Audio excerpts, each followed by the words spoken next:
Thank you to both of you. Michael, I'd like to just start with you if I can. And the reaction to the claims that are made in Alison Williams' lawsuit, I mean, to me, they were absolutely jaw-dropping. Were these new claims to you about what she alleges happened during her marriage to John Paul? No, it was not new information to me, just because, well, first, it was shared with me, and I knew that Mica was in contact with Allie because I was with Mica during some of those texts. I was with Mica when she said she needed to reach out to Allie for some help. And we were aware that he had issues with younger people in the church, and even very, very close to home. We had people that would tell us, that they do not want their kids around him. And this is one of the things that he would do, was oppress younger kids into just staying. I mean, this is what I've been told, caused them to just want to be there and yield and end up in a situation that's compromising to their families and compromising to their morals. And this is just something that is quite shocking. But at the same time, it is, if you see his messages, if you hear the things he talks about, there's a lot of foreshadowing. There's a lot of demeaning talk towards women. And there is, and it's just laughed off. And it is, it's not a shock. What Alison put out is, we much appreciate it. Couldn't be better timing in a sense of helping people understand the character of this man. And it's very important. The truth is out. Alison is a truthful person. So is Mica. And we need more people that can vouch and show. I mean, they've been answered in court as being truthful people. So we need to listen to them. Regina, as an attorney, I'd like you to weigh in on the allegations that Alison makes. I mean, these are big. Repeatedly unfaithful, okay, I have heard that before, but regularly hiring prostitutes, and then this bombshell, quote, sexually inappropriate with several underage female members, end quote, of Solid Rock Church. She says that these female members spoke to her and tried to get justice, but were told by police, he's a pastor, it's not going to happen. And the fact that Alison tried to speak to the police, she says the police just said, you'll look like a disgruntled party to a divorce. As an attorney, give me your thoughts.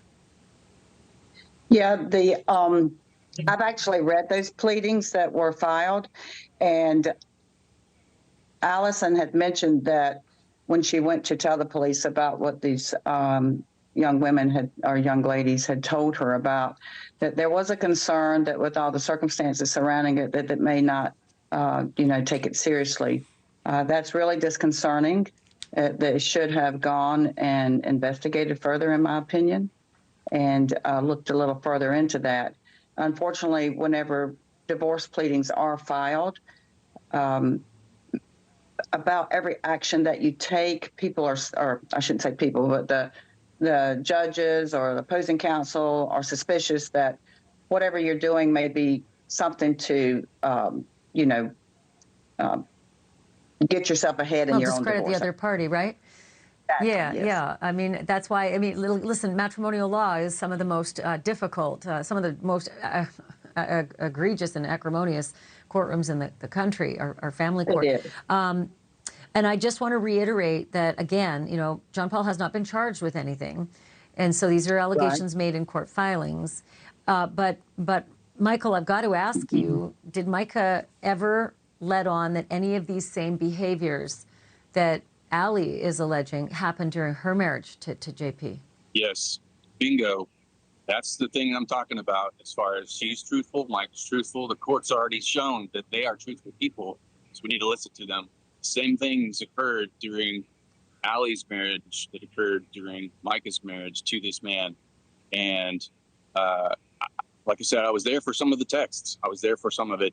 And that's one reason why I brought up the prostitution portion for Mica herself, because people were, he was trying to convince people that she's crazy. She's just, just coming up with stuff off the top of her head. No, Alison experienced the same things. So, yes, very Can important. you be specific at all, Michael, about what incidents Mica had told you, the family members, that she dealt with during her marriage to JP that mirrored what Allie's saying?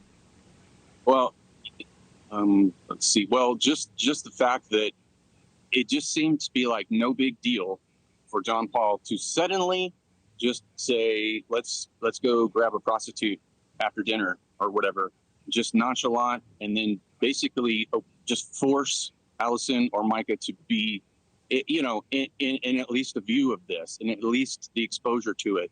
Even just the process of looking for somebody to do that is just so baffling to me that he just does this. And it'd be great if some more people came forward about this, that would that have more details. Because I don't have details. I just know that it occurred. I mean, that's just awful, just those thoughts. The allegations are awful on their own as well, and to hear that it's possible that it may have happened with Mica as well. Again, I have to reiterate, John Paul has not been charged at this point, but I believe that there is still a heavy investigation that is taking place. I'm very thankful to both of you for taking time, especially on this very busy day, and we'll check in with you again because the process is ongoing tomorrow and after that as well. So Michael Francis and Regina Ward, thank you both. Thank you for watching. Go to newsnationnow.com to find News Nation on your television provider. And don't forget to click the red subscribe button below to get more of News Nation's fact-driven, unbiased coverage.